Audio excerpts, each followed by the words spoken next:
Shimiye bene data abatugana kuri channel yacu gusenga everyday. Tugiye gukomeza dusobanura igitabo cy'ibyahishuriwe Yohana, tugeze ku bice cya 14.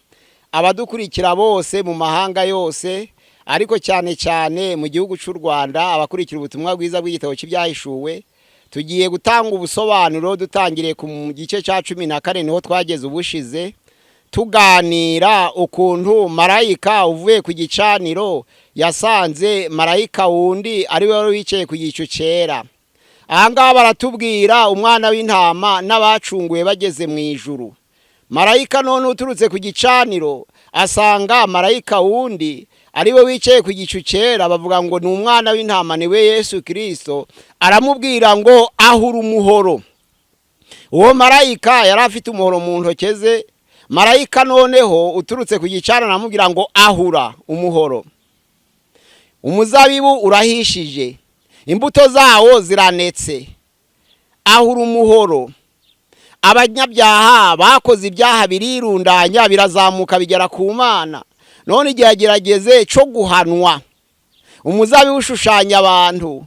Imineke ihishije cyangwa se inzabibu zihishije zishushanya kwirundanya kw'ibyaha bikaba bigeze ku musozo. Noneho umuhoro ni igikoresho cyo guhanisha. Aramubwira ngo ahura, yahura umuhoro. None haketa agesa imizabibu. Iyo mizabibu yari inetse ayijugunya mu muvure. Wa muvure bengesherezamo ibirenge, barabikandakanda bihinduka umutobe. Wa mutobe niwo waje guhinduka amaraso yazamutse agera ku mikoba y'amafarashi. Imikoba y'amafarashi noneho n'uburebure buresha naho ifarashi ihagaze ikagera ku ijosi ryayo. Amaraso yaravuye arazamuka agera ku ijosi. Bigaragara ko abakiranirwa bari benshi cyane, ariko Imana kubw'ubunjinya wayo ibasiriyoisha ibirenge byayo mu muvure w'inkazi. Noneho bava amaraso, barakubitika cyane, amaraso arazamuka agera ku mikoba y'amafarashi.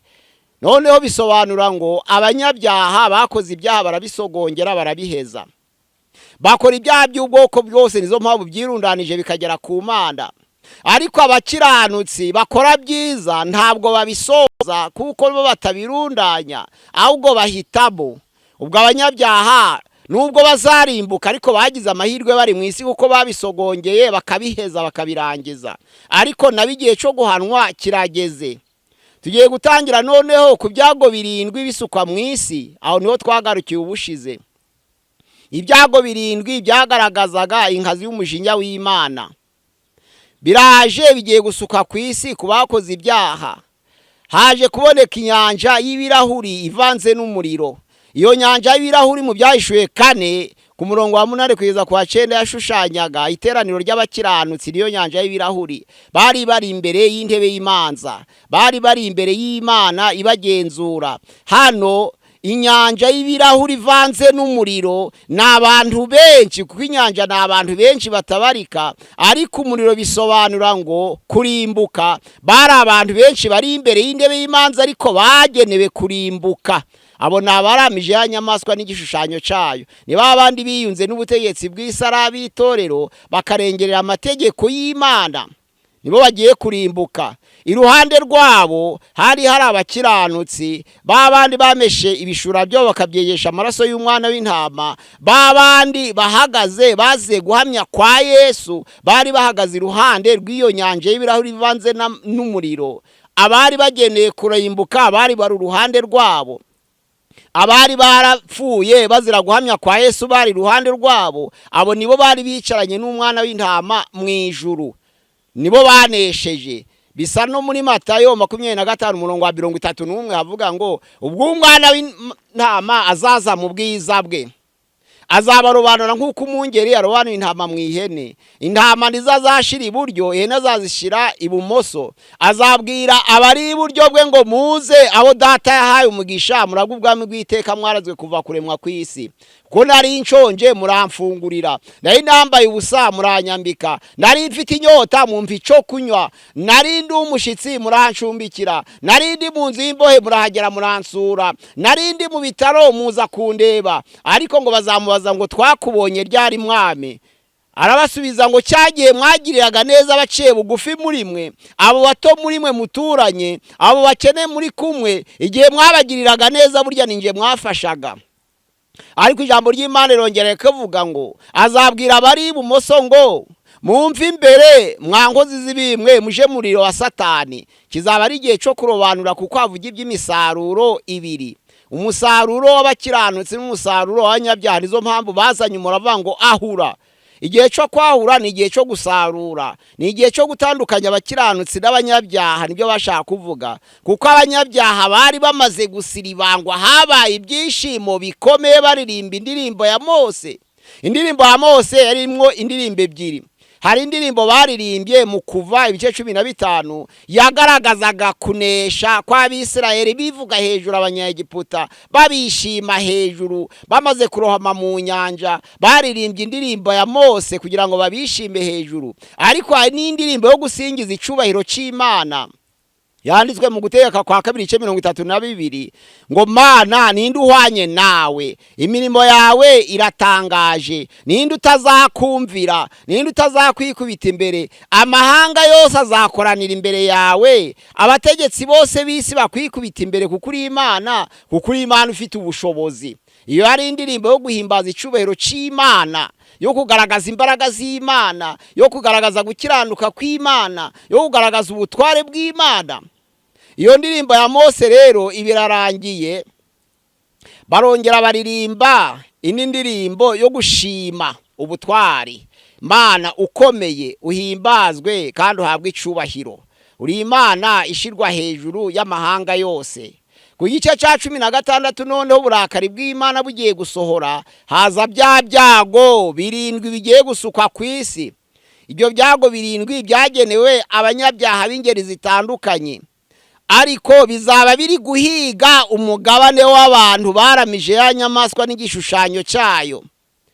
Birabahiga rero. Marayika wa mbere agiye gusuka urwabya rwa mbere, arusuka ku isi yose.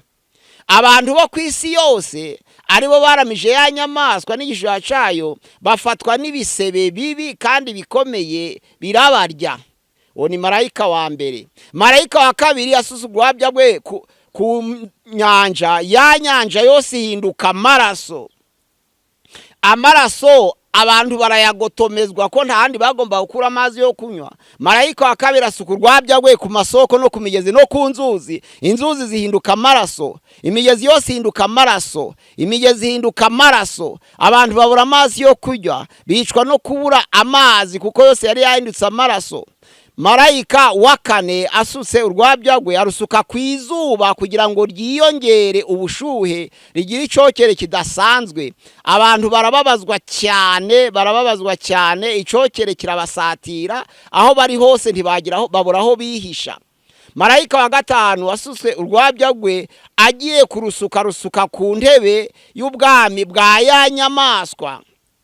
Ya nyamaswa ni umutegetsi w'isi utwaza igitugu, akiyunga n'umuhanuzi w'ibinyoma, ariwe muyobozi w'itorero wubahiriza amategeko ya nyamaswa, akavogera amategeko y'Imana akayarengerera. Iyo amategeko none y'ubutegetsi bw'isi arenze ingabano kugeza ubwo atsemba amategeko y'Imana, nibwo havamwe abakiranutsi bo kubirenganirizwa. Nibo bamese ibishura byabo bakabyegesha amaraso y'umwana w'intama, bagahora imbere y'Imana bayikorera ku manywa n'ijoro. Imana nayo kuko ibafite, ikaba ifite uburinzi kuri bo, ikababamba hema ryayo. Ntabwo bashobora kwicwa n'iryo zuba iteka ryose, n'icokere ntabwo kibasha kubageraho iteka ryose aho bari hose, kuko bataramije ya nyamaswa n'igishushanyo cyayo. Marayika wa gatandatu asusa urwabya rwe arusuka ku ruzi rukomeye. Urwo ruzi barwitaga Efurate.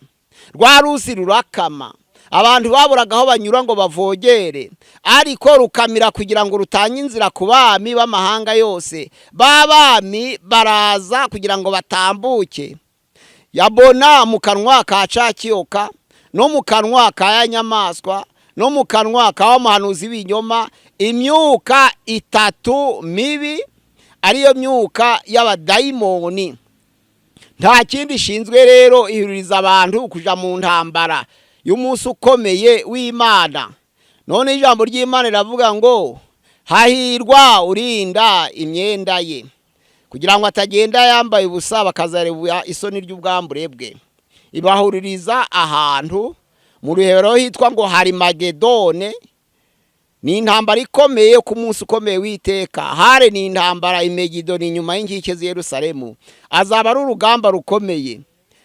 Marayika wa karindwi asusa urwabya rwe agiye rusuka mu kirere, ruza rurubura rugiye kumanuka, rumanukana n'imbaraga z'umwanzi.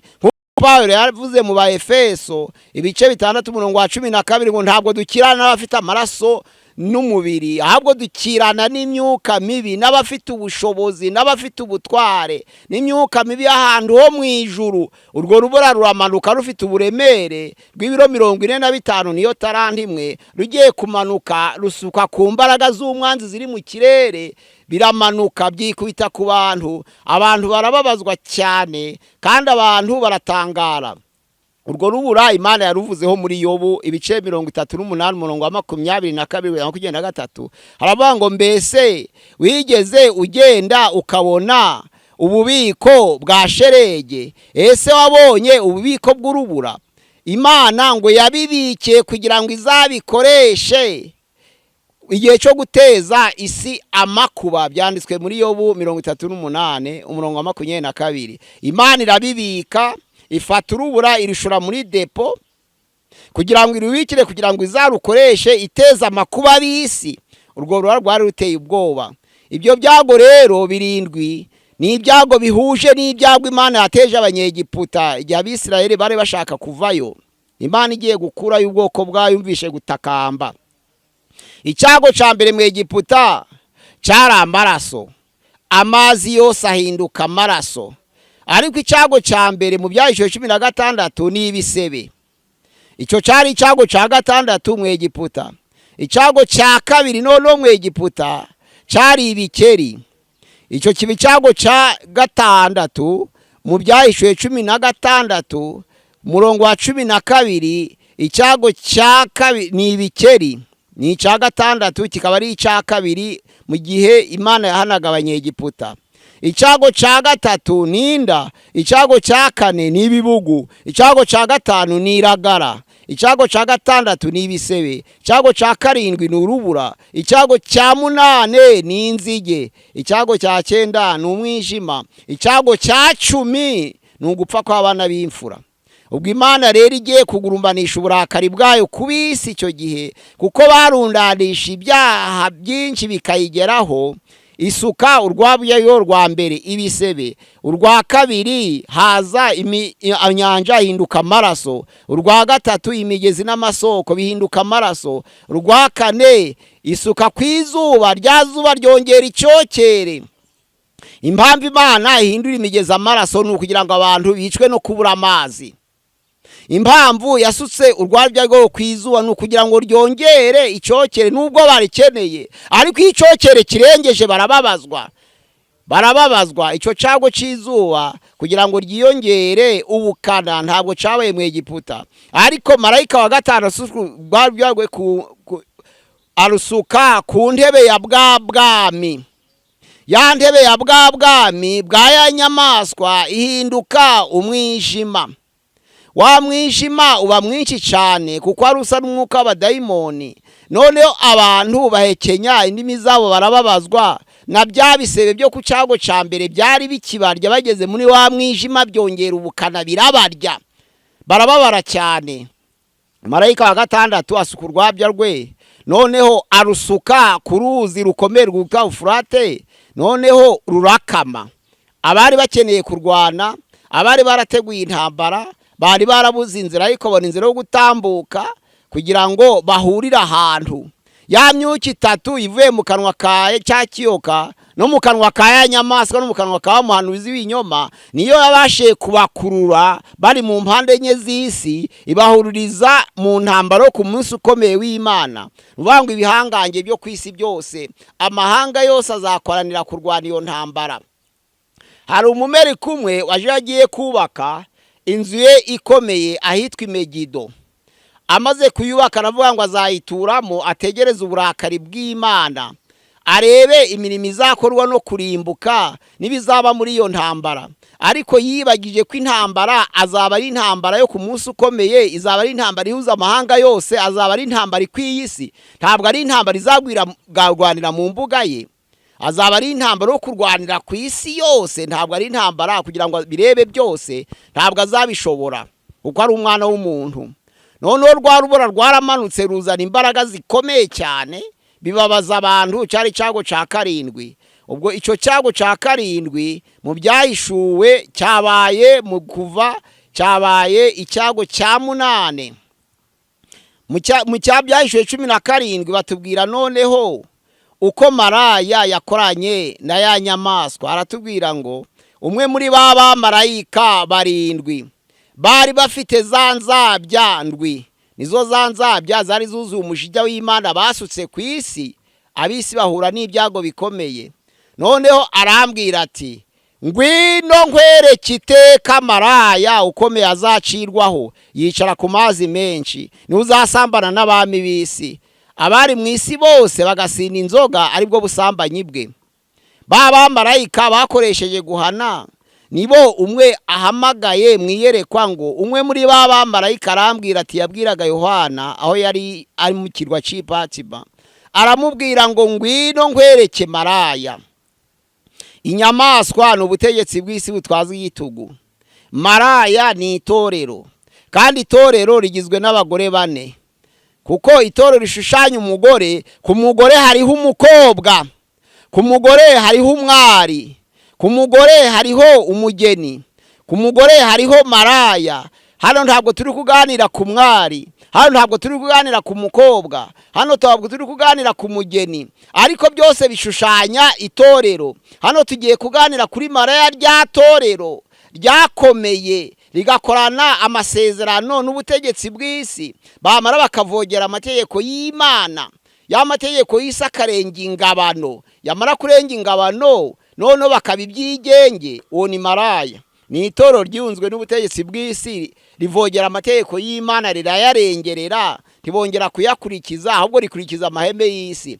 Abo bantu bagomba kurangwa n'ibintu bikomeye cyane, bagomba gukira, kuko ya nyamaswa ibasabira inguzanyo ikabaha ibibanza. Bagomba gukomera, bakagura amamodoka, bakubaka amazu, kuko bemeye gufatanya nayo izabaha ibyayo byose. Ariko none ibasindishe inzoga, ari bwo busambanyi bwe. Inzoga ni inyigisho batanze. Hari inyigisho zigororotse za doctrine y'Imana, hakaba n'inyigisho ziyobya zishigikira amahame y'isi kugira ngo zigendane n'inyungu y'iby'isi. Izo nyigisho rero barafatanije. Ya nyamaswa yemera guheka wa maraya. Ya nyamaswa iratukura kuko abahagaze gukiranuka barishwe. Bari abatambyi, bari intumwa, bari abahanuzi, bari abera. Barababazwa kuko banze kwakira ikimenyetso cya nyamaswa. Uwemeye gufatanya nayo n'afite abambari be bemeye gufatanya na ya nyamaswa, ariko abahagaze bashikamye mu gukiranuka kwabo baratotejwe, barahigwa, barababazwa. Ibyahishuwe 16 ku murongo wa 6 turavuga ngo bavushije amaraso y'abakiranutsi, bavushije amaraso y'abahanuzi, bavushije amaraso y'abera. Nawe Mana, igihe kirageze ngo bagotomeze amaraso, kuko ari byo bibakwiye. Icyo cyari igihano kibasohoyeho. Noneho wa maraya afatanya na ya nyamaswa, bariyunga. Ariko ku murongo wa 16 w'ibyahishuwe 17 haravuga ngo ya mahembe 10 wabonye na ya nyamaswa bazanga maraya uwo, bamwice, bamutsotsobe, bamunyage, bamucuze, barya inyama ze, bamutwike, akongoke. Bwa bwiyunge bwa ya nyamaswa na rya torero ryiyunze naryo ryahindutse maraya, bazakora amasezerano, bazabana igihe cyinshi cy'ubucuti bukomeye. Ariko none amategeko ya nyamaswa azagira igihe aremerera maraya. Maraya azananirwa kuyasohoza. Ubundi Satani ntabwo ashobora gukora ibyiza. N'abamukorera bose abababikiye urupfu. nizo mpamvu ya nyamaswa kwifatanya na maraya ntabwo kwari ukuyakunda, ahubwo kwari kugira ngo azarimburanwe nayo.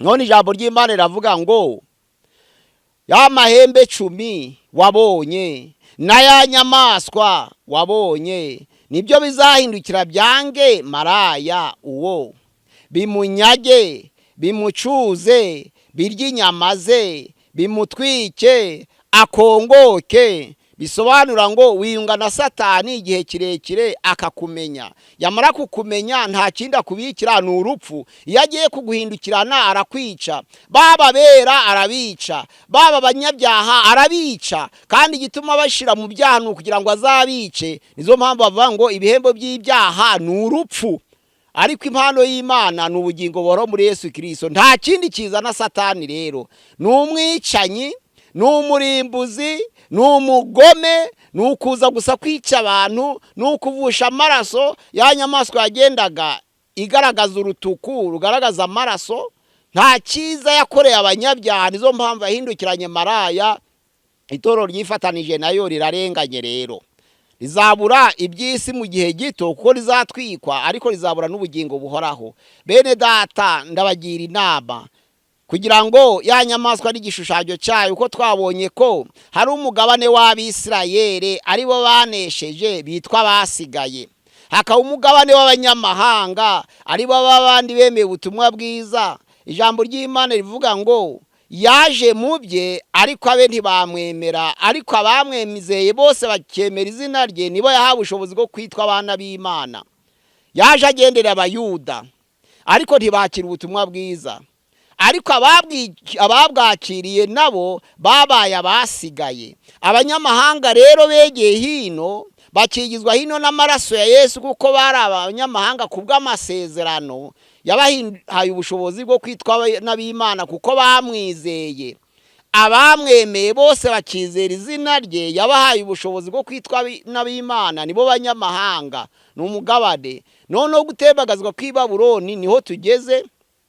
Hari urubanza kubaramije igishushanyo cya nyamaswa, bamwe bazaba bagifite mu ruhanga, abandi bazaba bagifite mu kiganza.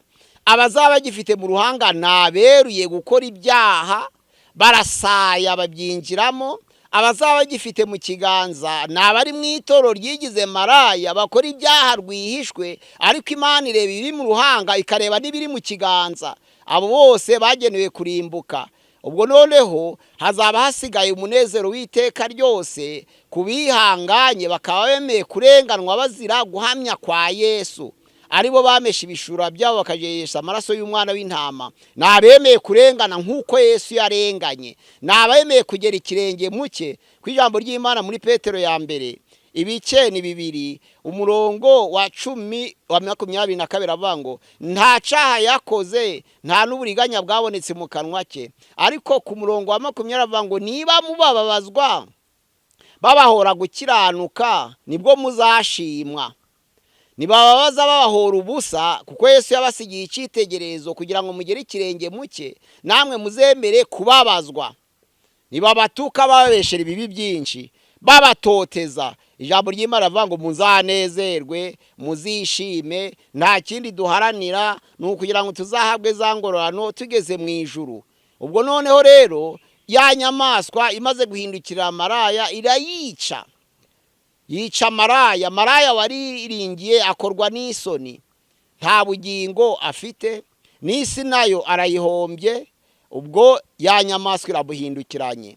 Ku Byahishuwe 18 haje irimbuka ry'i Babuloni. Noneho rero iraguye, ni ijwi ryaturutse mu kanwa ka marayika uwo. Iraguye Babuloni wa mudugudu ukomeye, ihindutse icumbi ry'abadayimoni, ahari iteraniro ry'imyuka mibi ikomeye n'ibisiga n'ibizira kandi byangwa. Ariko imbuzi ihawe abana b'Imana aravuga ngo bene data abana banje mwawusohokamo mukawuvamo, ntimufatanye nabo gukora ibyaha byawo kugira ngo mutazasangira nabo ibyago byawo. Abantu bafatanije na Babuloni gukora ibyaha nibo bategereje kuzasangira nawo ibyago byawo, ariko ni muwusohokemo bana banje, muwusohokemo. Babuloni wa mudugudu ukomeye wasindishije amahanga yose. Ijambo ry'Imana riravuga ngo igihe cyo kurimbuka kwabo, ubukire bwabo, ubutunzi no kwishira hejuru kizaba kigeze. Babandi bayishwe bazira guhamya kwa Yesu, abahanuzi, abatambyi, intumwa, abera bose bazaba barazize guhamya kwa Yesu, bazahagarara biherengeye.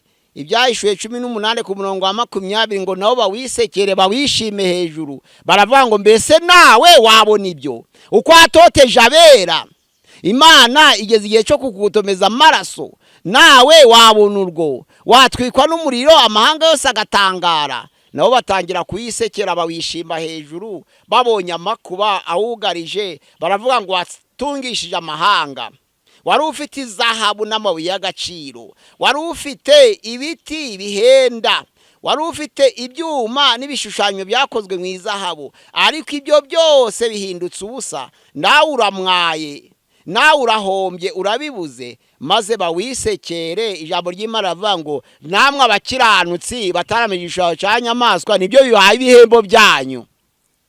Gutoteza umurwa wa Babuloni gugatwikwa imbere yanyu, namwe nukugira ngo mwishimi uyu munezero, mubonye uko wabatoteje nawe ugurumanya imbere yanyu, namwe muwishime hejuru. Azaba ari uburenganzira none bwo kwishima hejuru wa mudugudu ukomeye wa Babuloni.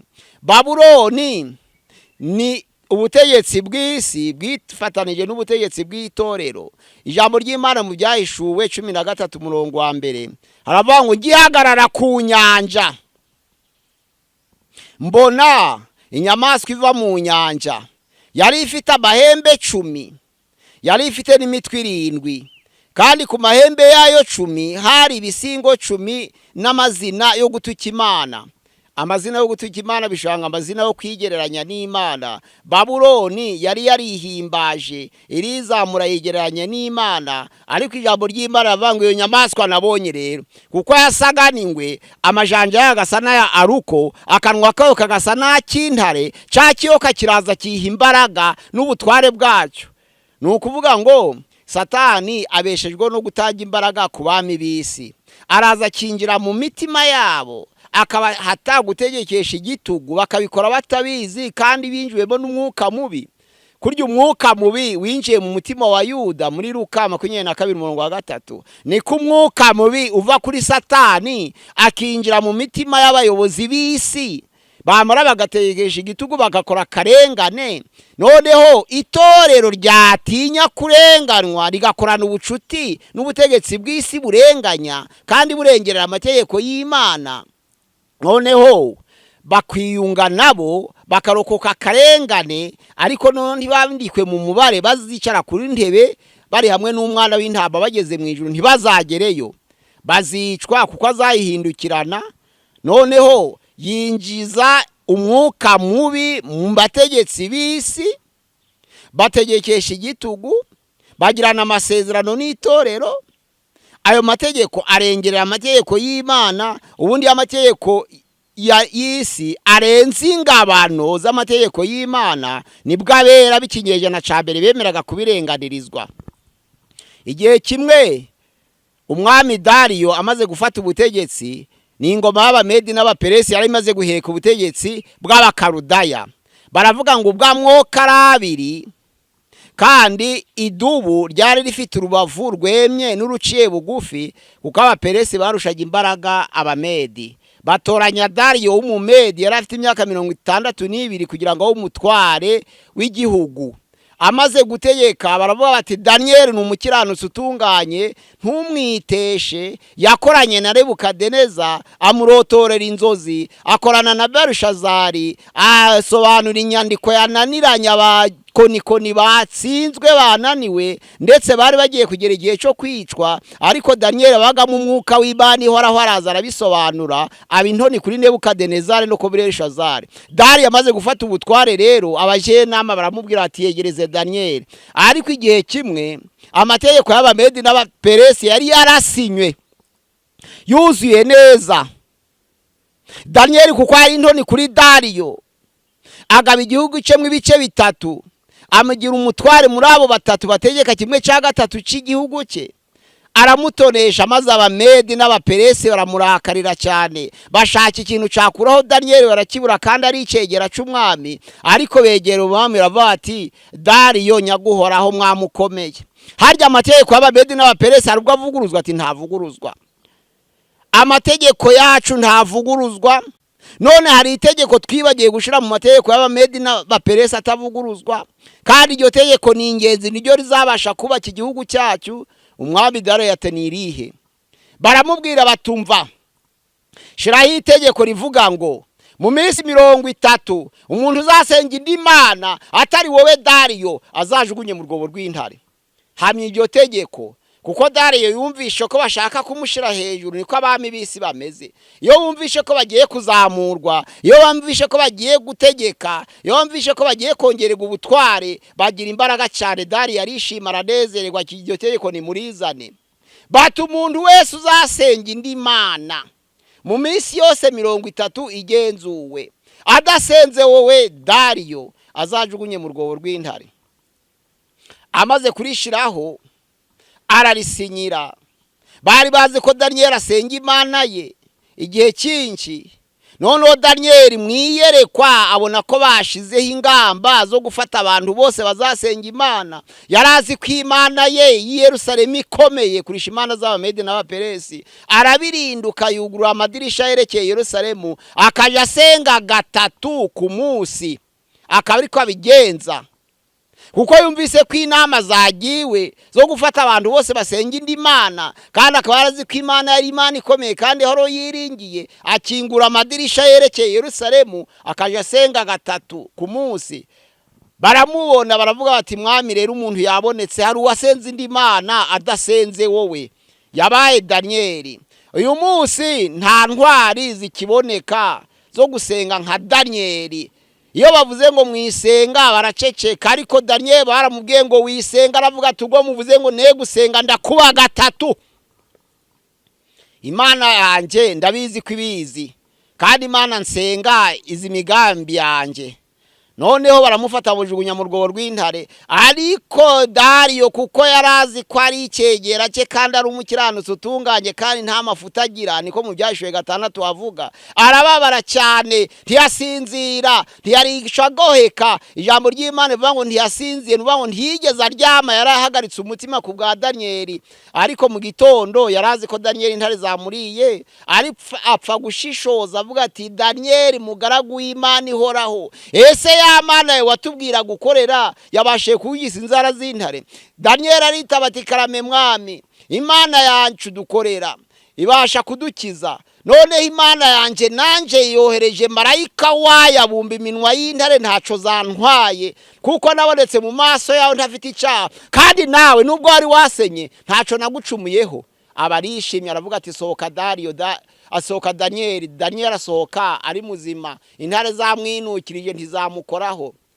Uko niko abakiranutsi b'Imana bari bakwiriye kumera. Uyu munsi iyo bavuze ikintu cy'akarengane abantu bose barihisha, ariko bamara bakavuga ngo abazi Imana yo bazakora iby'ubutwari. Ba Daniyeli babise intwari kuko bemera kujugwa mu rwobo rw'intare bakabyemera. Ba Sadurake na Meshake na Abedenego babise intwari kuko bemeye gutererwa mu itanura ry'umuriro, uwacana umuriro mwinshi ukubye 7 inshuro y'uwahanaga abanyabyaha igihe cyane Nebukadineza. Ninde mu Kristo akwemera kuwinjiramo kugira ngo adahakana izina ry'Imana? Ko abantu bavuga ngo abazi Imana yabo bazakora iby'ubutwari, ni ibihe by'ubutwari bakora batarigeze bemera kurenganirwa izina ry'Imana? Ku ijambo ry'Imana riravuga ngo hahirwa abarenganirizwa gukiranuka, kuko ubwami bwo mu ijuru ari ubwabo. Niba ibyago biza ugahakana, haba amahoro ukavuga ubutumwa bwiza ushize amanga, uzashimwa iki? Ku ijambo ry'Imana riravuga ngo bahumurize imitima y'abera, bababwira ko bagumya gukomera no kwihangana, kandi bemere ko bakwiye guca mu makuba niba bashaka kwinjira mu bwami bw'Imana. Wowe ukavanga abazi Imana yo bazakora iby'ubutwari. Ninde mu Kristo wakora iby'ubutwari atabasha kwemera kwinjira mu itanura ry'umuriro? Ninde mu Kristo uzakora iby'ubutwari atekwemera kujugunirwa intare? Ninde mu Kristo uzakora iby'ubutwari atekwemererwa gukereshwa urukero? Bakereshwe inkero, bajugunyiwe intare, bishwe n'inkoni, bishwe n'inkota, bishwe uburyo butandukanye, bajugunywa mu muriro ndetse batwikishwa amavuta. Baremera bagira guhamya kwa Yesu. Ijambo ry'Imana riravuga ngo aho niho kwizera kw'abera kuri, bitondera amategeko y'Imana kandi bakagira guhamya nk'ukwa Yesu. Yesu yemeye kurenganwa, abamwizeye bose bazashikama bakora iby'ubutwari, ari uko nabo bageze igihe cyo kurengana koko babyemeye. Ese ko wanga kurenganwa uzakora iby'ubutwari ryari? Ese ko wanga gutotezwa uzakora iby'ubutwari ryari? Ese ko wanga gushirwa mu nzu y'imbohe uzakora iby'ubutwari ryari? Bene data, mushikame mukomere, mwambare gukiranuka nk'icuma gikingiye ituza. Igihe ibiza bizaza, muzagaragare ko monetse muri wa mubare bazicarana n'umwana w'intama bageze mu ijuru, umubare w'abanesheje. Imana yacu idufashe kandi duhe gushikama, twirinde Babuloni n'inyigisho zabo. Izo nzoga ni inyigisho z'ibinyoma ziyobya, zikanezeza abantu, zikabizeza ubukire no kugubwa neza bari hano mu isi, ariko hano mu isi nta byiza bihari. Pawulo yakoze umurimo w'Imana hano mu isi, nuwe bukire yasize ku isi. Petero yigeze abaza Yesu ngo ko twagukurikiye tuzahabwa iki? Yesu aravuga ngo abankurikiye bagasiga byose ku bw'izina ryanje, bagasiga amazu, bagasiga amasambu, bagasiga imiryango, bagasiga ubutunzi, bagasiga inka zabo, bazabihabwa inshuro 100. Ni bande basize amazu muri ba Petero na Yohana? Petero yasize amazu angahe? Bartolomeyo yasize amazu angahe? Tomasi yasize amazu angahe? Mu ntumwa 12 uretse 2 gusa Yuda wiyahuye, na Yohana wishwe n'imbeho agarutse avuye mu kirwa ageze mu Efeso nk'umushumba. Ariko abandi bose uko ari 10 kuva kuri ba Andereya kugera kuri ba Tadeyo, bose bishwe n'abantu kandi bazira guhamya kwa Yesu. Nube butunzi basize ku isi, nube butunzi bagaragaje ngo bavuge ngo kuko bakoreye Imana basigaranya amazu cyangwa basigaranya amasambu. Abakristo bungu basige bararwana ku masambu no ku mazu. Abayobozi b'amatoro nabo bakarwana ku bukire, bakigisha ivuga butumwa ryo kugubwa neza. Ariko Yesu yaravuze ngo kunkurikira ntibyoroshe, ushaka kunkurikira yikorera umusaraba we iminsi yose, abone aze ankurikire. Ari uko yabanje kwiyanga. Umuntu yakwiyanga ari kubakisha amazu 5, umuntu yakwiyanga afite amasambu, umuntu yakwiyanga ate kugira ngo yamamaze ubutumwa bwiza, azabashe kuba mu mugabane w'abarenganijwe gukiranuka. Bene data, muhagarare mushikamye, mwambare gukiranuka kugira ngo muzabazwe muri wa mugabane wazicarana n'umwana w'intama bageze mu ijuru, bamaze kunesha, bari mu munezero w'iteka. Nizo mpamvu bazaba umugabane, wazaba umunezero w'iteka. Igihe cyo kwambikwa amakamba kirangiye, abantu hazaba guhimbaza Imana, imirimo yose izakurwaho, uretse kuramya no kuririmba nibyo bizahoraho, ariko gusenga bizashira no kuvuga ubutumwa bwiza bizaba bihagaze, abantu bageze mu rurembo rwera. Imana yacu ibasange, ibane namwe, mwakira ijambo ry'Imana kugira ngo ribakomeze muri bihe by'amakuba kandi bikomeye, kugira ngo ubutumwa bwiza bwe kuzabasha gukomwa mu nkokora, kandi mumenye gutandukanya ikimenyetso cya nyamaswa na maraya ukomeye, kuko birakomeye kandi biraruhije. Ariko abanesheje ya nyamaswa n'igishushanyo cyayo, niryo jambo rivuga ngo nibo bazahanurwa amarira yabo, kuko barenganijwe nabo bazaba bararize menshi. Ese ko abantu biteguye guhanagurwa amarira yabo bageze mu ijuru, uzahanagurwa utarize? Kushaka kwigendera mu mudendezo wiyubakira amazu y'ibitabashwa, ntabwo kubaka ari icyaha, ariko ntabwo yari akwiriye kuba icyitwazo cyo gusimbura Imana ngo habe ivugabutumwa ryo kugubwa neza. Ushaka gukurikira Yesu yiyanga ubwe, yikorera umusaraba w'iminsi yose, nambara asange Kirisa mukurikire, kugira ngo azabashe kwicarana nawe kuri ya ntebe y'ubwami, ari kumwe n'abera bageze mu ijuru, mu izina ry'umucunguzi wacu Yesu. Amena.